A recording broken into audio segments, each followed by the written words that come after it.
Hi, this is Elise McGrath, recording live from Washington, D.C. at the Center for Financial Inclusion at Axion. I'm excited to share with you today a recording of a digital fireside chat between Beth Rhyne, the Managing Director of the Center for Financial Inclusion, and Garance Wattez-Richard, the Head of Emerging Customers at AXA.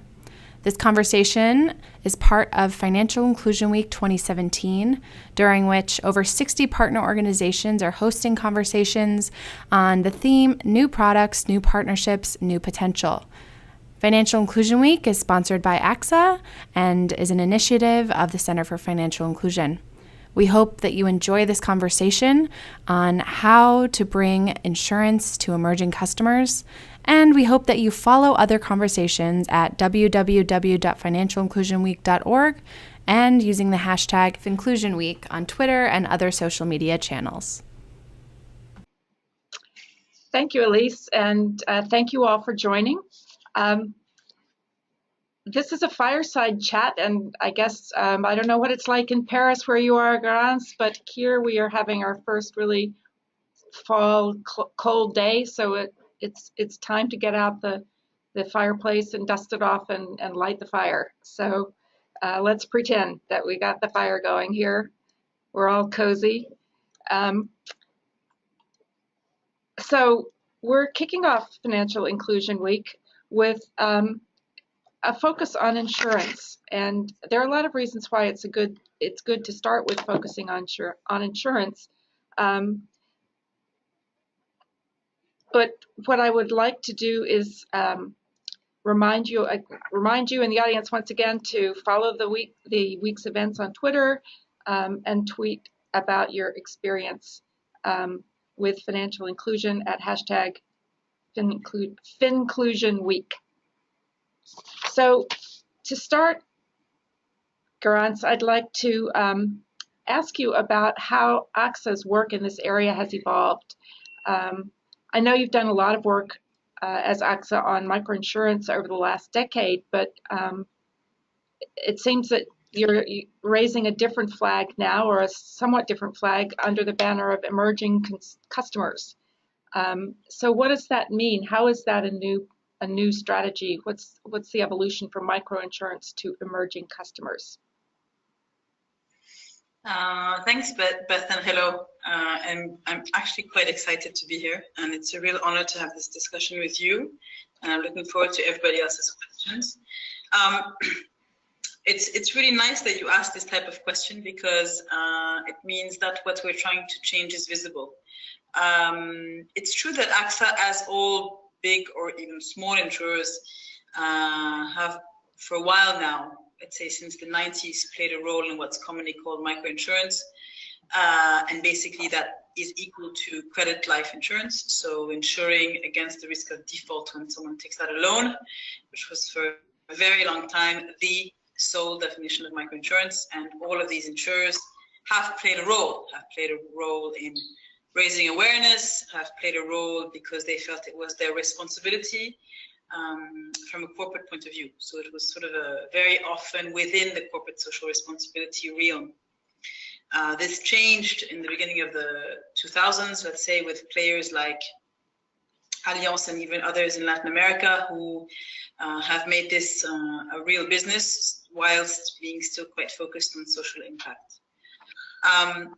What AXA has done is that for a long while, as you say, it played a role as a socially responsible corporate who wanted to protect those in need of protection that were at the poverty line or below, and wanted to play its role as an overall social actor in the sort of global economy.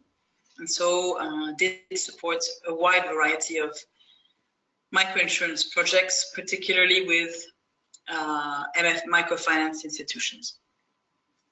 And then I think it was management. If they're management, there's a reason why they're management and management boards and etc. Big companies, is that they do have visions, a vision, an ambition for their company. And I think they started realizing that there was an alignment of planets, be it with regards to digital, which is an area AXA has been investing in for about 15 years now.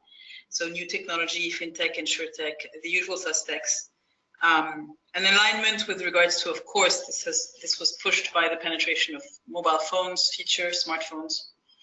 An alignment with the vision and the sort of philosophy of regulators in emerging markets that were, pushing for more financial inclusion and starting to acknowledge that they couldn't go it alone. And the final sort of planet that we needed alignment for was that this current or ongoing movement of this massive amount of people who 20 years ago, 25 years ago, were still well below the poverty line. I mean, 35% of the world's population was below poverty in 1990. That was yesterday. Today, that number has massively reduced, and the amount of people in emerging markets joining the middle-income class is a population movement in terms of volume and speed that is unique in the history of mankind since we've been recording socioeconomic income-driven movements of population. So I think this alignment of planets meant that here at AXA, we realized that there was no way we were going to become, or even think of fathom reaching our ambition, which is to be the preferred insurer of everyone, if we didn't aim to protect those that were just above the poverty line and who I like to call sort of, they're the conundrum. They're the stuck in the middle. They're evolving, but they're too rich to be poor and too poor to be rich. So for a long time, the insurance industry, much like they had this sort of mirage that they were actually protecting women, we'll get back to, and this is even rich women in mature countries,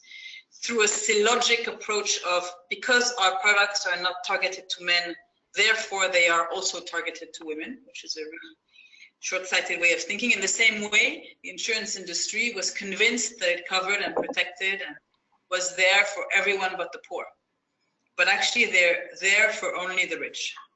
And so that's what led us to create this new team, dedicated team business, that we wanted to call Emerging Customer because A, it is a customer that's emerging. B, we wanted to create a break with the usual definition, classical definition of microinsurance, and to show that we were going well beyond what was classically offered, who it was classically offered to, and how it was classically offered to this population. So there's a change in what and how, kind of. So I love that description of too rich to be poor and too poor to be rich. And it really is, it's getting to be the biggest population segment in the entire world of our people in that category. And I don't think companies around the world have fully woke up, are fully awake to that demographic shift, which is really huge. So just can you give us an example of what you're doing that's different from from microinsurance? You mentioned moving away from credit life. What are the products, and what are some of the ways that technology is helping you to reach that segment? Because I understand that it's still an expensive it's an expensive segment to reach unless you can employ technology to help bring the cost down. Absolutely, and then I'd love to hear you on that very point on what technologies are now gaining ground, and based on what data, and even in terms of products, with your recent publication on your global framework on financial health. I'd love to hear in terms of products also if you think we're going in the right direction. But it's true, and I think it was a normal kickoff to go for what's actually a quite low frequency. Insurers always go because you have to, because we're not Mother Teresa. So the objective is to share risk. So we go for lower frequency, higher impact types of risks when we cover them, because those are the risks that we can cover because they're lower frequency, and they're the risks that impact the most our clients in terms of intensity or harm. So there's an alignment of interest. And so because this is a population that we don't know well, we started with products that were often mandatory and that covered a very specific risk that we understood, which was the risk of default.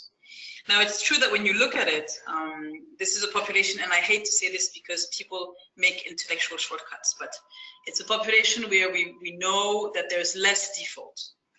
amongst this population than there is amongst the richer population. I don't think it's just to take a step back, but it's an important one. When we did the Schiefer Shield report with the IFC and Accenture, which was a report focused on the needs of women as decision makers in the insurance industry, we came up with some conclusions which were women commit less fraud. And the easy intellectual shortcut to that would be because women are more honest. Now, I'm sad to say that that's not the reason. Wait, we are more honest, are we? I don't know. But the reason actually is because we lack time. Because we're the sandwich segment, because we're time poor, and therefore it takes time to fraud. So in this same way, it's not necessary that it's a population that's more honest, but it's a population that doesn't have as much time to think about how to fraud. And the social pressure of defaulting is uncomparable to more affluent populations. So actually, it's a great product, Credit Life. So again, Credit Life being covering the risk of default, because it raises awareness of what risk sharing means. And also it enables both clients, distribution partners, so the bank or the financial institution distributing the loan, or even the insurers, to be more comfortable and to better understand this population. So it's a great, let's say, educational product, but it brings a lot of value to whom? To the financial institution, not necessarily to the end client. And because this end client's revenue is growing, I think the numbers are that in Asia or Southeast Asia, the level of income of the two bottom quintiles between 2010 and 2020 will double. That's massive in terms of speed and in terms of available income to actually better protect themselves, because I can't remember who was saying this, but they have the population that has informal mechanisms, risk management mechanisms, but it costs them 7 times more to informally protect themselves against risk than it would to officially take out insurance and protect themselves with these products. So what we've looked into is things like enhanced credit life. So it's basing ourselves on protecting against default risk on a loan, but adding things like covering for hospitalization, covering for death by accident or death for any reason.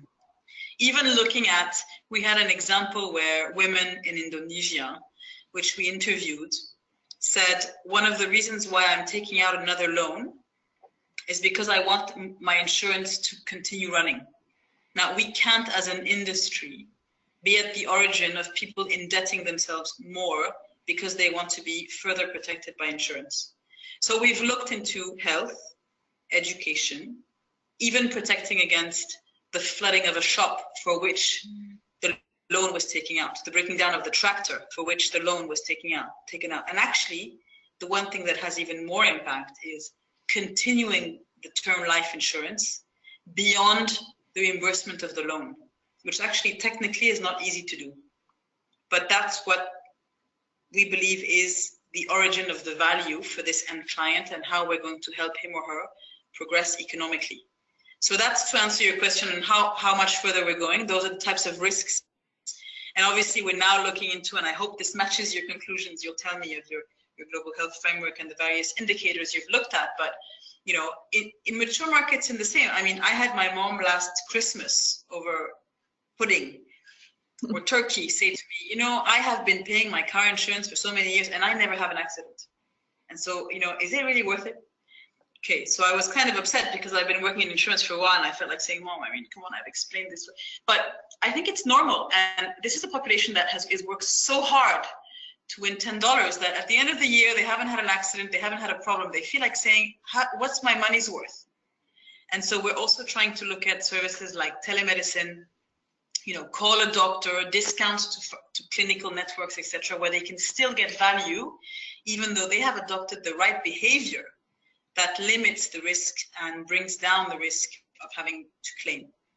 So that's in terms of products. And then how, as your question was leading to, it's we have to bring down the cost of distribution and leverage existing distribution networks, because if not, we cannot have a sustainable business. Well, So that's where you bring, that's where the theme of Financial Inclusion Week really comes in, because the theme is new partnerships. So you're looking around for the kind of distribution partners that are going to allow you to reach those people. Yeah, but you would be surprised that because we're not the only ones, as you touched upon in the beginning, it's the biggest segment of the world's population. It's becoming that, right?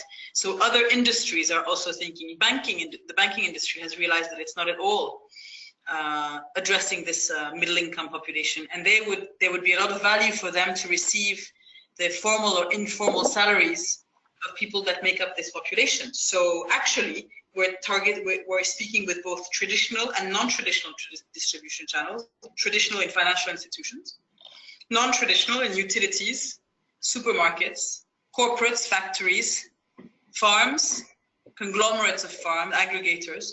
We have to find a way to find distribution networks that exist already, as you point out, because if not, it's too expensive. Plus, they know their clients extremely well, usually.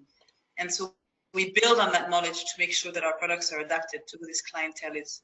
And how? It is through mobile technology. It is by going through group policies. So it's not individual people who are each a policyholder. That's too complicated. That costs too much money.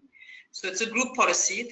A group is the policyholder, whatever the group, the supermarket, the mobile network operator, the MFI is the policyholder, only one policyholder. And then each person is part of that group and benefits from the insurance. So we can send them paragraphs explaining very simply what we're covering through WhatsApp, through SMS. And that's also what we do to remind them that they're covered. The problem here is that it's too profitable. So we make sure that it's not. And that's by reminding people every week that they're covered. Even you, I'm not sure. I'm sure if you closed your eyes now and I said to you, who do you call if you have a problem? I'm not even sure you would know the number of your insurance or who it would be you would need to call. So let me tell you that a lot of people in emerging markets, they don't know who to call. So in this way, we remind them. And it's a non-traditional way of doing things.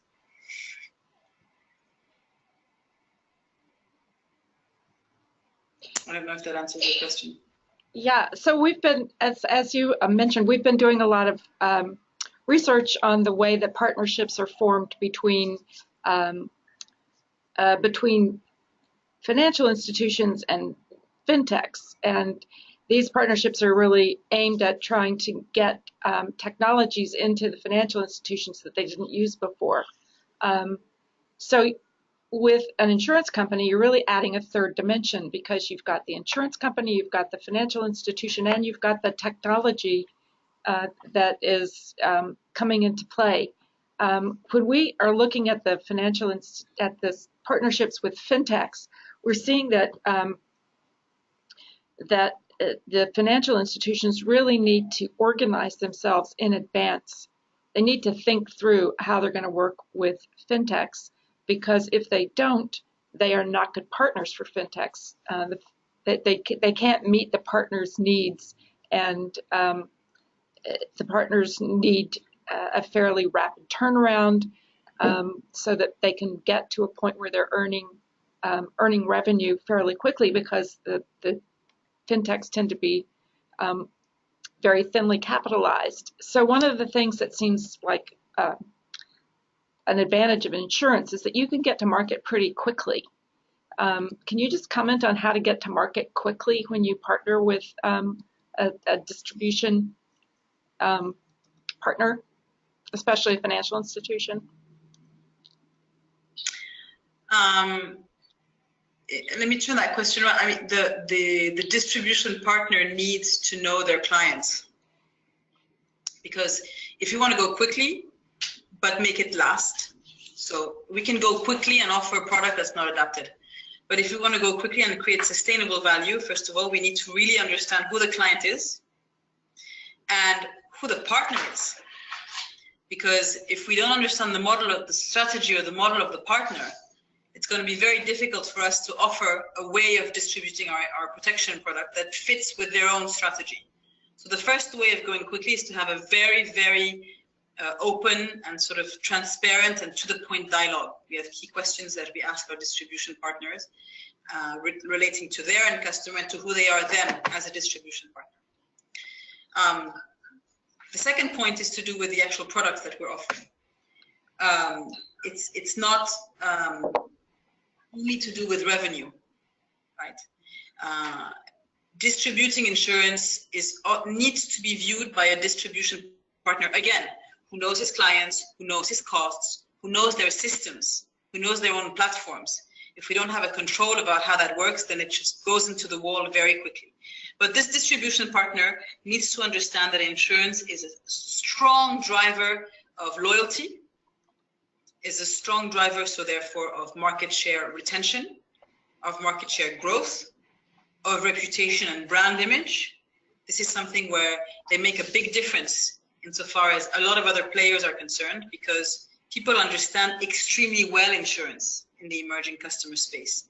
They wake up every morning, of course, never telling themselves they're going to buy insurance, but always knowing exactly what the risks they are going to face are during the day are going to be. And so when you say we've done a few surveys, for example, I'm getting back to your point about how to choose the right distribution partner and make it efficient. We did a few surveys in several countries where we said to people, would you rather have a free TV, a free motorcycle, so a free TV worth 1,000, a free motorcycle worth 1,500, or free insurance where the premium is 10, but you're covered for life insurance for 2,000? They all took insurance. So it's really a way of explaining to the distribution partner that it's a real business driver, right? And not only a revenue driver. And then the second point is back to my point about having the right products and the right processes in place.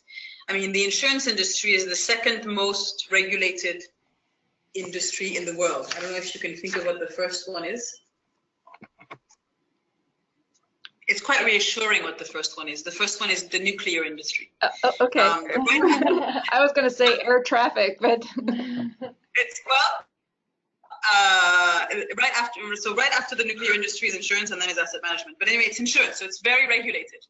So it's quite complicated to file products, etc., etc. So we have to be very close to this customer.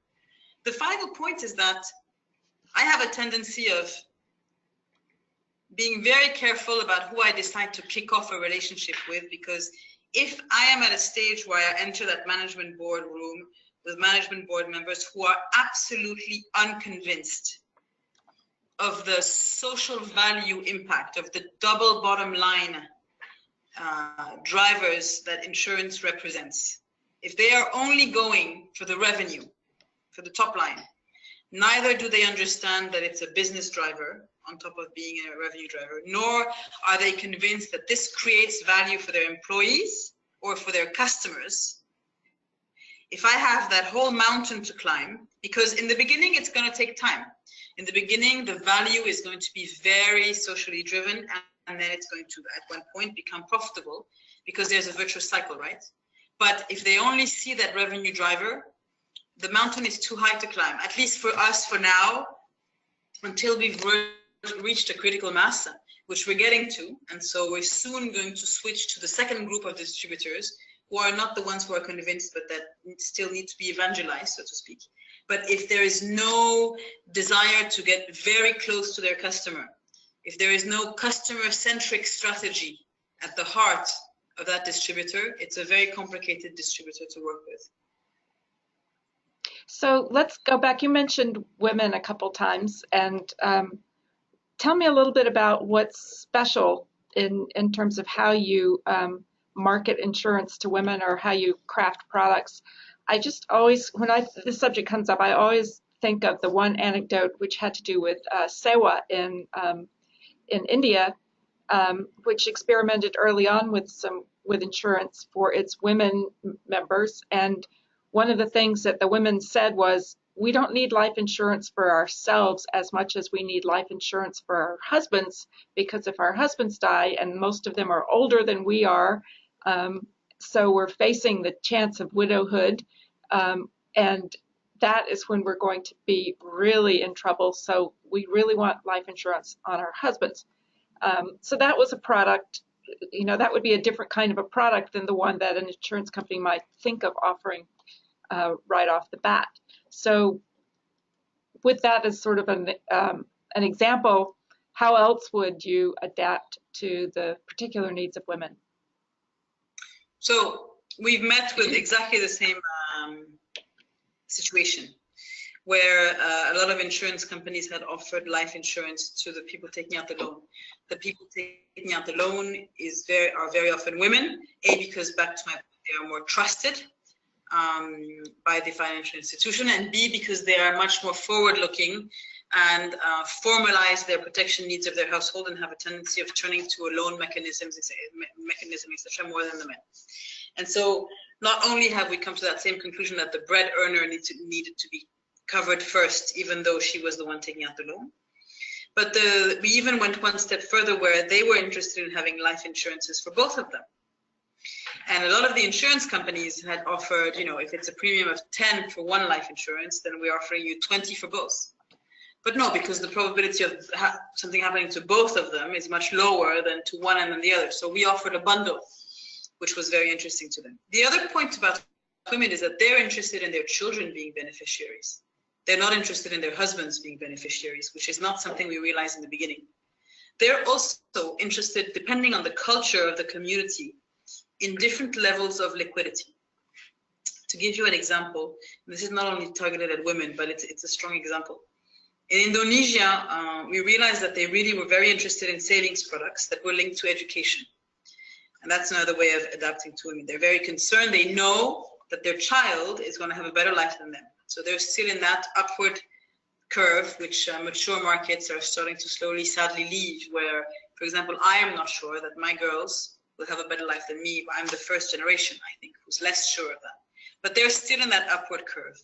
And they know that for that to happen, they need their children to be educated. So let's link their savings to education. So their savings has a life insurance product attached to it. The more they save, the more we will pay out for the education of their children, right?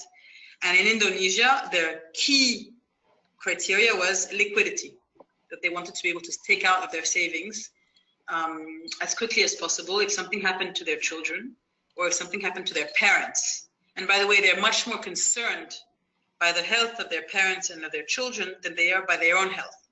So we had put together a product, which we then tested, but had not put the focus groups together before, and so made that mistake, that was on maternity health.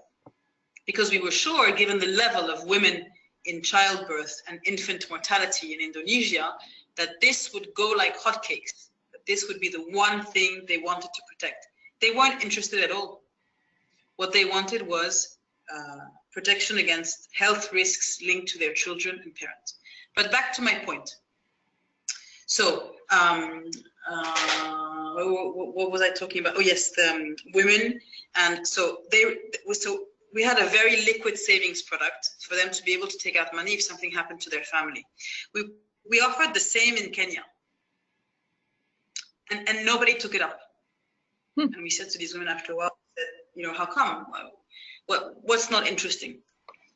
And they said, well, our problem is that it's too liquid, because our husbands, work, we work. Everybody knows when it's payday.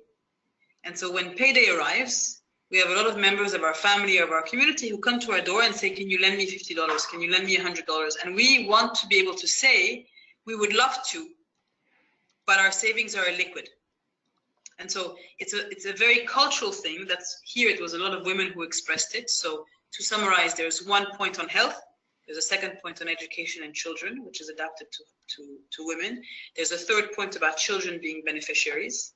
And there's a fourth point about adapting to how the people live in between the payment of various premiums or other ways of protecting with regards to the education of their kids or the health of their overall family.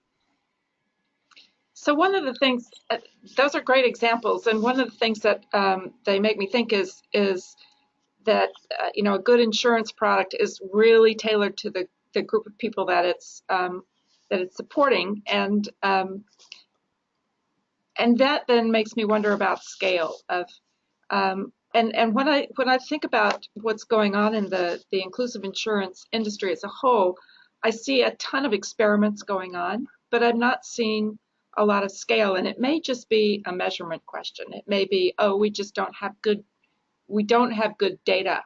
You know, all the financial inclusion world is focused on bank account and mobile account transactions, and very little data collection is happening on insurance. But so I guess my question is really both, what are the keys to scale here, and what do we need to do to make sure that we kind of understand how the industry is evolving from a scale perspective? Well, actually, I was wondering about that also, and it's something that we're thinking about a lot. In the research you've done in your global health framework, have you seen in the sort of examples of financial institutions such as insurers when they're partnering with fintechs, have you seen them from the start saying, okay, one of our objectives from the beginning is to get enough data on the end customer to be able to not only adapt to this end customer in terms of what we're offering from a financial inclusion standpoint, but also to reach scale with other partners?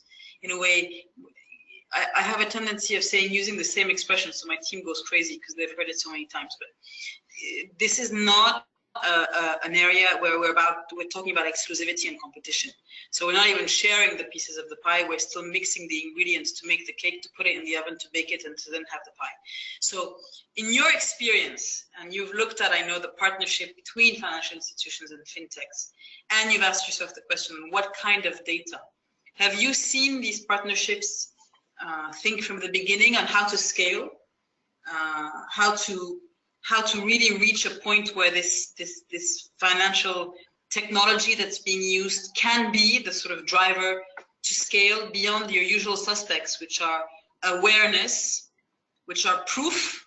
You know, we asked ourselves the question for a long time, should we be investing in huge educational and marketing campaigns to reach scale? I'm not a great believer in that. Maybe it's a small compliment, but actually the proof is in the pudding, as the English have a tendency of saying. And so it's as soon as you pay a claim in 12, 24, 48 hours, that's the best marketing campaign, and that's the best way of reaching scale. As soon as you put forward a product that's so simple that it can be explained in 2 minutes by anyone in a call center and by the agent of any existing distribution network, because they are not insurance agents, and we have to make sure the person knows what they're buying. So it has to be an extremely simple product that has no exclusions. The process has to be extremely simple, collecting data just at the point of enrollment and then at the point of claims.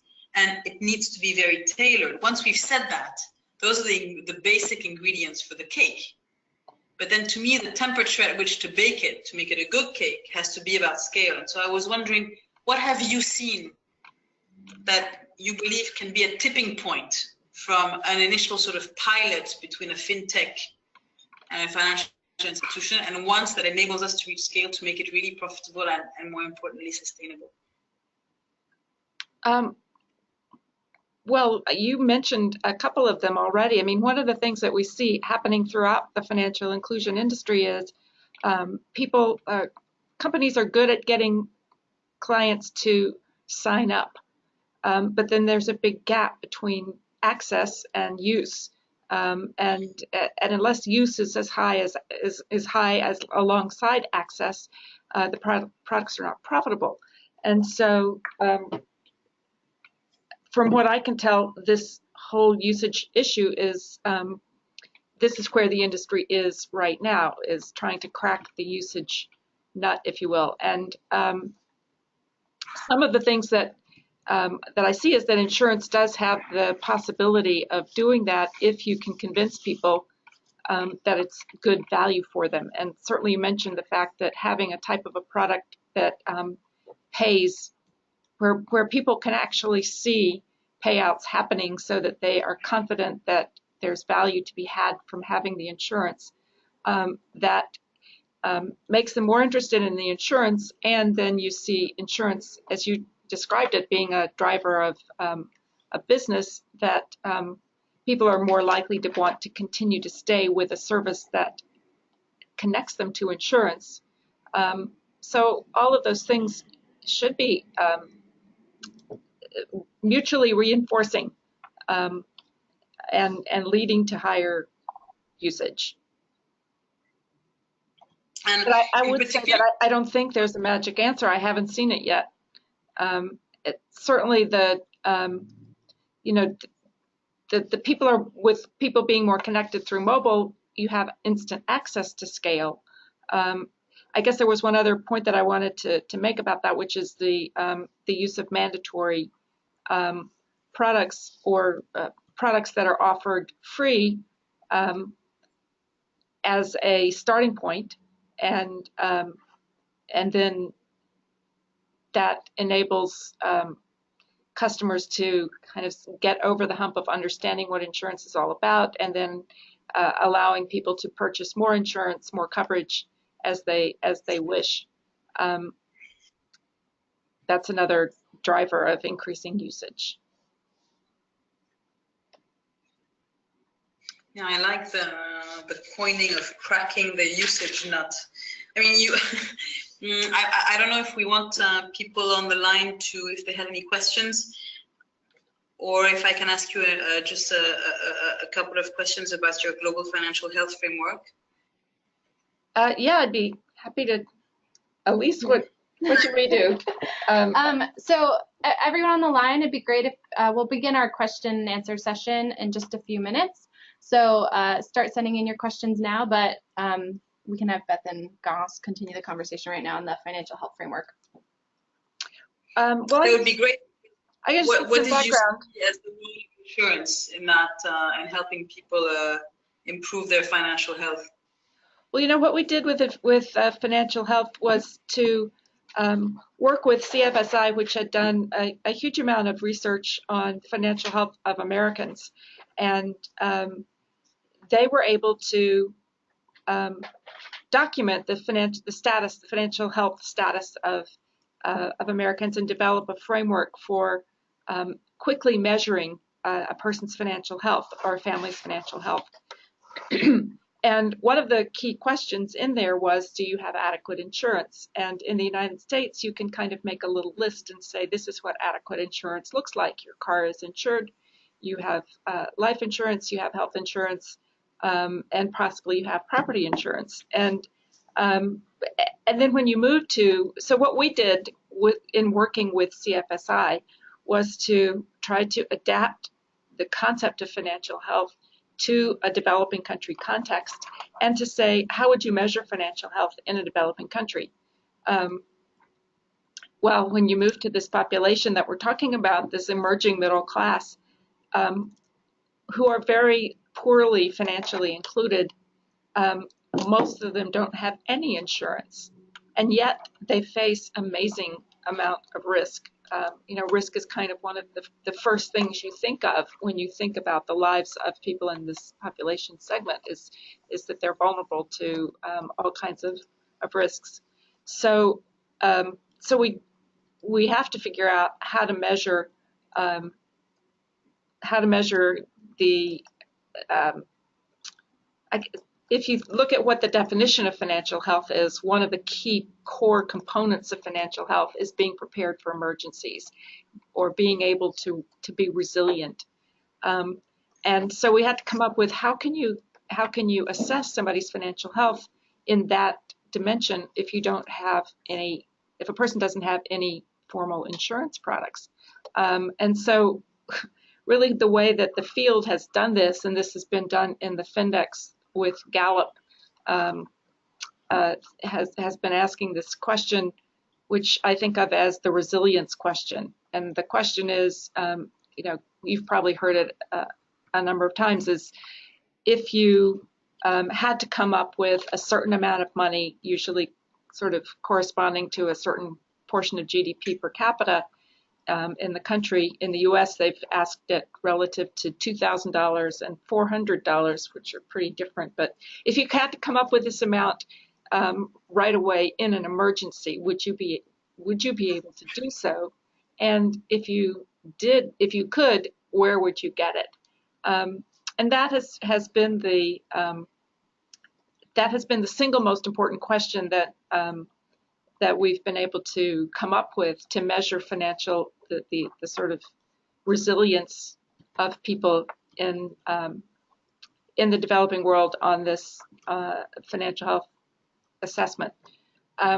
But you know, if we were to say, do you have adequate insurance? You know, what we'd be getting is almost zero answer. You know, very, very few of the people that we would be asking would have any form of insurance at all. So it's hard to know where to start in that situation. Yeah, that is a key question, and even for much lower amounts, much higher amounts, it's amazing what this population is able to come up with. Their informal risk management strategies are actually quite sophisticated. Yeah, actually, one of the things that's really interesting, if you look at the Findex results from 2014, about where this question was asked, and you look at rich countries, middle-income countries, low-income countries, the same percentage of people in each country says that they could come up with the amount of money. So what we do see is that people have good, people even who are fairly poor, they have systems for helping them cover shocks. But most of the time, those systems, you know, we still see that the majority of people struggle to be able to come up with even a small amount of money. And the amounts that were needed in Kenya were, you know, so small that like $50 was a huge amount to be able to come up with. So we do see that people have systems, but they're limited systems, and that's limited by the context in which they're operating.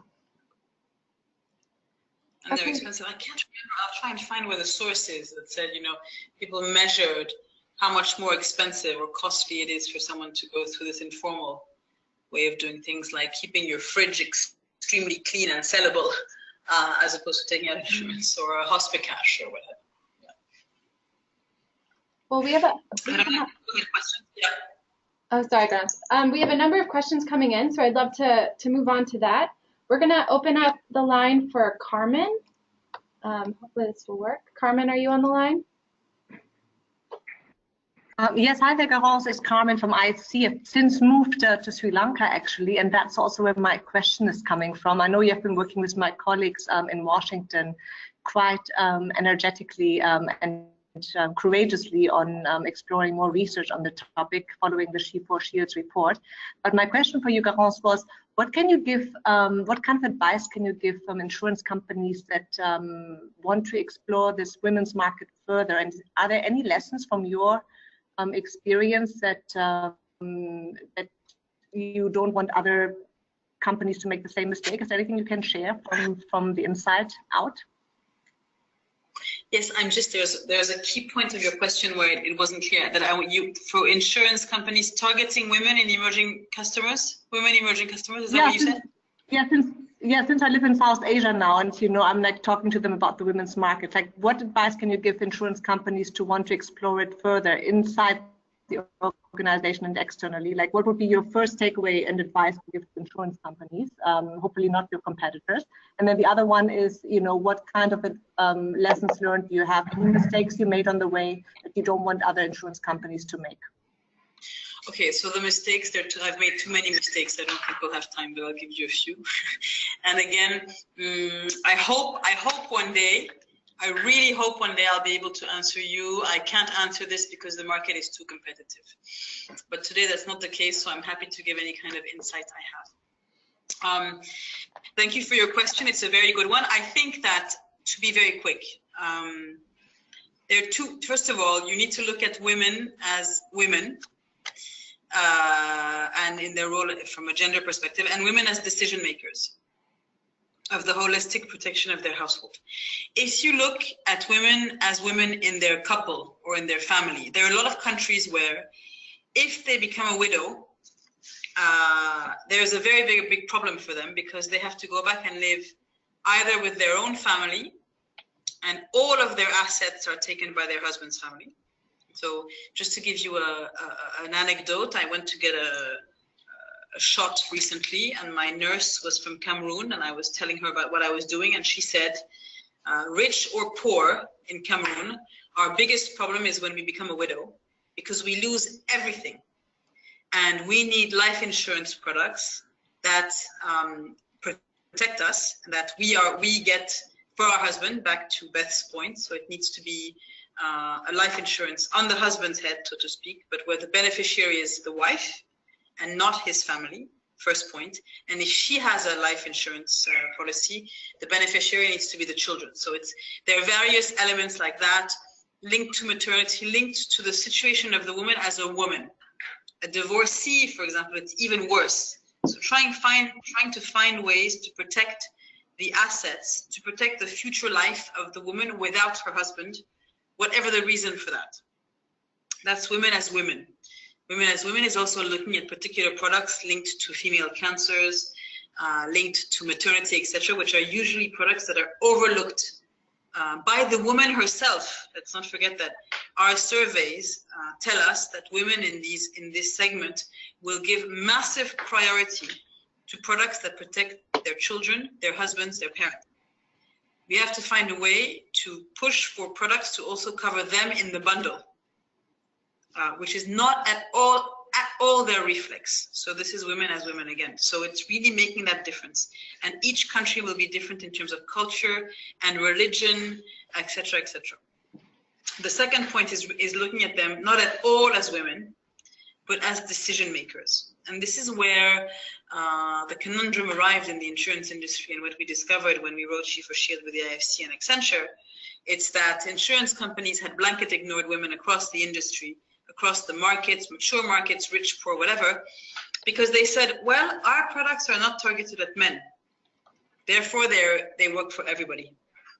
But actually, even though a car insurance is the same for a man and for a woman, it's what goes with it that's very different. Women are time poor, to take an example. So if they break down in the middle of the day, they don't have 15 minutes or 20 minutes to wait for an extra car to come and pick them up, or a taxi, because they have a meeting, or they have to go to see the pediatrician, or they have something to do. I'm sorry to say that a man has much more time. If they break down in the middle of the night, they feel much less secure about waiting for 20 minutes for a taxi than a man does. It's a different approach. It's also a way of selling things. If a woman makes the decision about the protection of her household, which she systematically does, then the way insurance products are marketed and explained must be targeted to the woman as a decision maker. That is really the most important thing. So one, as women and as beneficiaries; two, as decision makers. I think those are the two focuses I would communicate on, or messages I would pass. And the mistakes we made, well, I think I kind of said that, is that we were arrogant enough, which won't surprise you for a French company, and only I can say that because I'm French. We were arrogant enough to think that we knew and we didn't know. So it's really adapting to the culture, adapting to the socioeconomic strat, systematically. You've done it once with an MNO. Do not think that the clients of the next MNO are going to be the same clients, because if they chose different mobile network operators, it's for specific reasons. So it's really systematically going down into the field, making the products as simple as possible, and never thinking that you know best. Thank you. You're wonderful, Garance. Thank you. Thank you. Thanks, Carmen, and thanks, Garance, for that wonderful answer. We have another question from Ethan, who's on the line. We're going to unmute your microphone, Ethan. Okay, great. Can you hear me? Yes. Okay. Thank you very much, Garance, for being here today. My question relates to the claims experience so far with these different products that you've seen with emerging customers. Is there a higher frequency of claims that you see, and what impact might that have on premium stability? So as you get new customers to sign up, can they expect to have premiums remain stable and affordable as their policies renew? So it's a very good question. Like always, in any new insurance product being offered, it's an upward sloping curves with regards to the level of claims. So up until today, I mean, a lion's share of the emerging customer insurance is represented by mandatory credit life. So in that realm, the claim percentage or level or combined ratio level or loss ratio is very stable per country and is extremely low. For these new products that we're putting on the market, because they have no exclusions, so the enhanced credit life I was talking about before, or the Hospicash products, personal accident, life, etc. They have no exclusions, or very, very, very little compared to traditional products. So what we do is, because again, we're not here to lose money either, is that we compensate or we exchange exclusions, because every extra question we ask, how old are you? What's your gender? We lose 20% of our customer segment. Do we need to know how old they are? Not really. Do we need to know their gender? Not really. So instead of asking complicated questionnaires that are long and time consuming to fill out, we fight against anti-selection and fraud through a particular process mapping on the product. So it's a very different product in terms of the customer journey, but not in terms of the premium and the claims paid out. So in the beginning, so first of all, right for now, with the limited experience we have, because we've been doing it for 18 months, AXA, we've had very little fraud. We've had very little anti-selection, and the claims ratios are very low, too low, which is why we have a specific focus on communicating to our clients to make sure they are aware, even though these are opt-in products, to make sure that they are aware, be it a free product they get for loyalty because they tick certain boxes and certain criteria, like they've uploaded their SIM card of this much, or they've done X many transactions, and so they're entitled to being covered for insurance the following month. So that's the free approach. Or even the paid approach, we make sure they're aware that they're covered. Now, this is probably, and I hope it's going to grow. And when it starts growing, I'll be more in a position to answer your question. But today, I'm not in a position to say that there will be an impact on premium, because unfortunately or fortunately, we haven't reached those situations yet. So if I could also comment on that.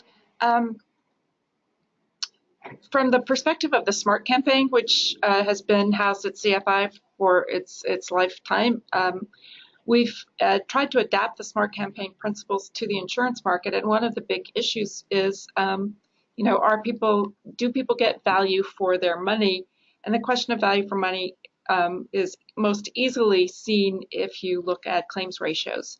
And now it's very similar to the issue with interest rates, is we know that it's more costly to serve people whose premiums are small or whose loans are small. The charge relative to the size of the policy is going to be high, so you expect sort of lower claims ratios than in mainstream insurance. And we also know that the insurance industry is at a very experimental phase in serving these emerging customers. So it's probably premature to start trying to set benchmarks. From what I can tell, it's not time to set benchmarks yet about what claims ratios should be. But I wonder whether it would be useful to have more transparency about those, or more reporting about the claims ratio experience, so that we can begin to start assessing what benchmarks might be in the future. What do you think? I think we can absolutely be transparent. We target loss ratios of anywhere between 50 and 60%, and then slowly we hope to be getting higher. The thing is, I don't think it's a trade-off between social impact and profitability. It's not impact versus profit, as someone in my team always says. Because if that's the approach, then there are no renewals and there's no sustainability to the business. So today we have relatively low ratios. We could absolutely communicate on them. The thing is that, again, we know it's an upward moving curve. So the more there's going to be awareness on how it works, the more people are going to claim. Today, it's very complicated also because it's going to depend on the quality of the distribution partner, back to your point, Beth. It depends on how much the distribution partner wants to take as a commission. Now, when I entered this, this business and started to put it in place for AXA, I was very candid. I hope I'm still a bit candid, but when mobile network operators asked us for 50, 60, 65% of the premium as a commission, I just stopped the discussion. And then we went to some small banks and they were asking for the same level of commissions. And that's too high, because then when you think of the expenses, and even though we're very lean, we're just aiming to be very, it's a different business, so it's not based on the same legacy systems of IT, et cetera, but still we have a certain amount of costs. And at the end, we were pricing the benefit of the customer on 5, 10, 15% of the premium. But then when you think about it, what is their alternative? The question is really, what is the alternative to such a high interest rate as for the MFI and for such a high commission? So you have to ask your question and put yourself in the situation of the end client. You have to choose your distribution partner well to make sure it's a quality distribution partner who's not going to ask you for 60% commission, who's going to have a drive to put the customer at the center. And the expense ratio also has to be as low as possible. If the insurer and the distribution partner have the same ambition and the same objectives, then I think over time, it's not a question of the premium increasing, back to Ethan's point. It's a question of the insurer being able to increase the benefit or the coverage that we can allocate to a given premium. That should be our ambition, to offer an increasing amount of benefits. Thank you so much for listening. I hope you found this conversation as insightful as I did. And one final reminder to follow other Financial Inclusion Week conversations at www.financialinclusionweek.org. Have a great week, everyone.